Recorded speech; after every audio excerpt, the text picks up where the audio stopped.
Okay, we're going to start with 116, the one I did not get to before spring break, the Saint-Lazare station.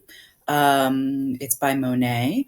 Most of you probably, when you think about Monet, think about this, water lilies or other kinds of, outdoor nature scenes, very pretty, something that, you know, uh, people like to put up on their college dorm room walls if they're of a more romantic bent. But that's not what we have here for our Monet piece. And I kind of like what they've chosen for very specific reasons, because what College Board is going to be focusing on here is how quickly life is changing technologically, and how that affects, just everyday life as well. So that's a major focus of this section in our study. So more water lilies, and there's the man himself right there.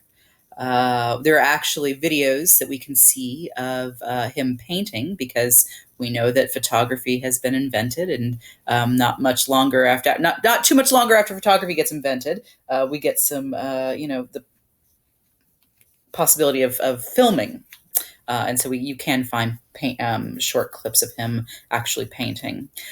So what's really going to, and this was mentioned in the video, I know, but a guy named Haussmann reorganized and renovated Paris between 1853, 1870, and he did this at the behest of Napoleon III, not our original Napoleon, Napoleon III. Prior to this, Paris had been a very medieval city. And when I say medieval city, I mean lots of narrow, winding streets, not organized in any kind of planned grid at all. And medieval cities have their charm. Absolutely. I like them a lot. Florence is one of them. But they also have problems in that they're not built for getting things places in an efficient manner. So if we're dealing with a more industrialized society, we know that we're dealing with like getting goods from one place to another as quickly as possible, so the stuff that people want made can be made, right? So that's one reason why the renovation of Paris on the Haussmann plan was kind of radical and potentially necessary, considering the changing times. Another reason why it was considered necessary was because all those narrow medieval streets were really good territories for people to protest, because they could block off the streets. If you've ever seen Les Miserables, you know what I'm talking about. They'd block off the streets, and they'd, with people's furniture, and they'd protest, and then of course, the army or whomever would have to come in and break it up. But when you're dealing with large boulevards, they can no longer do that. So that's another reason why the Paris was redesigned in the 19th century. But what we want to think about is we want to think about speed, and how a redesigned Paris helps to support quick movement. And when you think about quick movement, you're going to, oh, and here's a couple of other images. There's the Arc de Triomphe, right? We can see these wide boulevards. We do still have kind of smaller streets in there as well, but the big boulevards, the major roadways are quite large. And there's another one, aerial view. And you may recognize this kind of general shape from the video that they showed you of the train station. This kind of looks like the aerial view of the video of the trains, the aerial view of the train station that you saw there. Okay, and so I mentioned speed, and that's going to be a major part of what you want to think about when you think about this piece, because what the Impressionist painters did was they painted it's not really a style, it's really more of a technique. It's called en plein air. They actually painted outside. They went to the place itself that they were going to depict, and they sat down with their easel, with their paints, with a stool, and they painted it right there, and they painted relatively quickly. Now, yes, they are working in oils, which means that it dries more slowly. But the point here was to paint very quickly, not to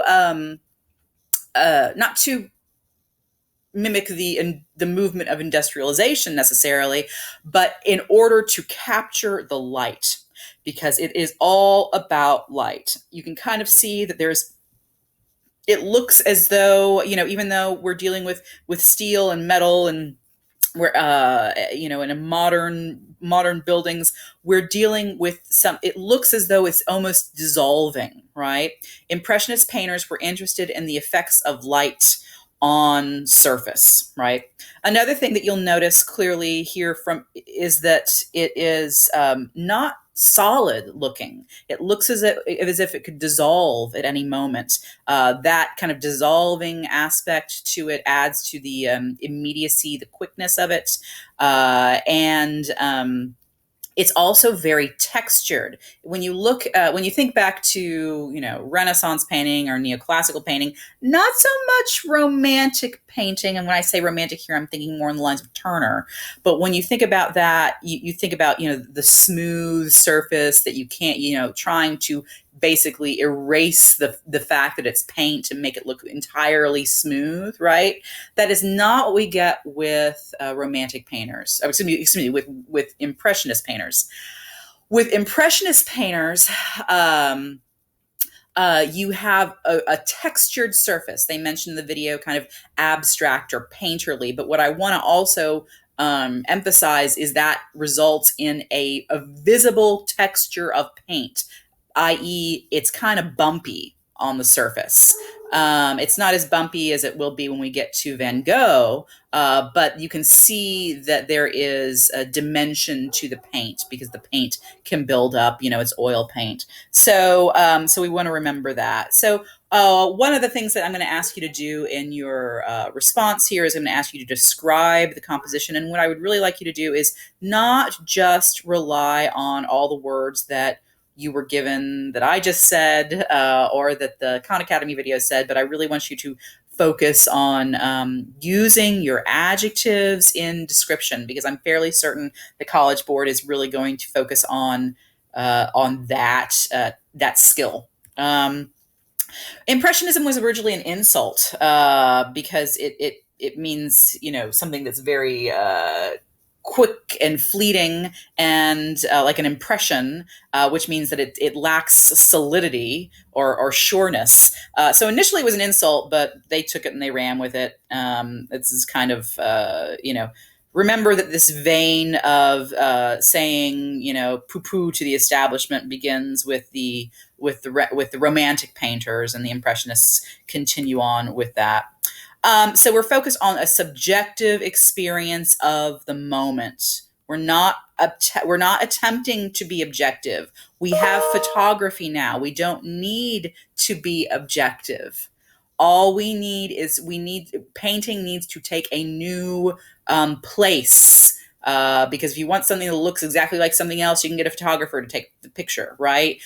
Painters' jobs at this point in time, or artists' jobs, become to express their impression, their subjective experience, what they are seeing through their eyes, which is something that changes, right? And that's part of what this whole series is about, because this is one in a series of paintings, and I'll get to that in just a moment. So when we think about Impressionism, we think about a sketch-like quality. It's fast. It's somewhat abbreviated. They went into the fact that this is not about it's almost about the getting rid of lines. They went into that in the video. I would definitely make sure that you got that down. And a certain amount of spontaneity. I mentioned the en plein air method, which is actually going outside. Because traditionally what a painter would have done was he would have gone outside, he would have made a sketch, if he were going to do some kind of landscape, perhaps. He would have gone outside, he made a sketch, and then he would go back into his studio and he would have painted there, right? But that's not what the Impressionists do. They actually paint in the spot.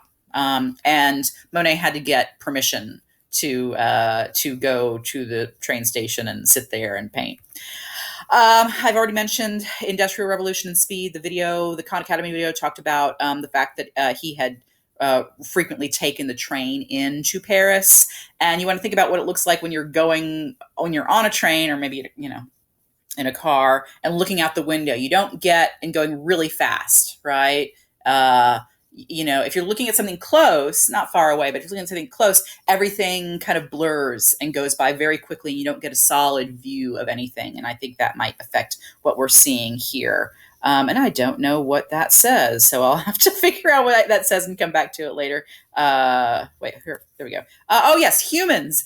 So humans here are not the important part, right? Even though we do have some humans, they are not the subject. We could say the train station is potentially the subject, but even the train station is not as important as the effect of light on the objects in the train station. This isn't some commentary about the nature of industrialization and the speed of life, etc. That's not what this is about. Okay.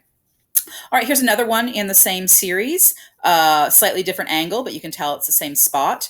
This particular train station was the largest and the busiest train station in Paris.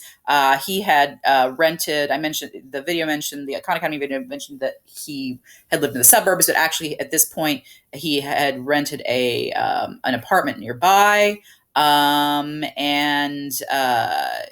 are 12 paintings in this series. Let's see here. So again, changing effects of light, the clouds of steam, which have very little substance.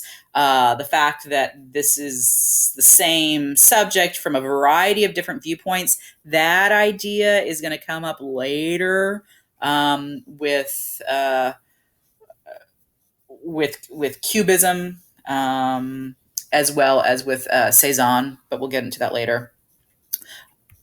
All right, here are the 12. We can see, here's ours, right? Here's, so a number of them have similar points of view, but not exactly the same, right? Different points of view. All right. And you already watched the video. Thanks very much for checking this out.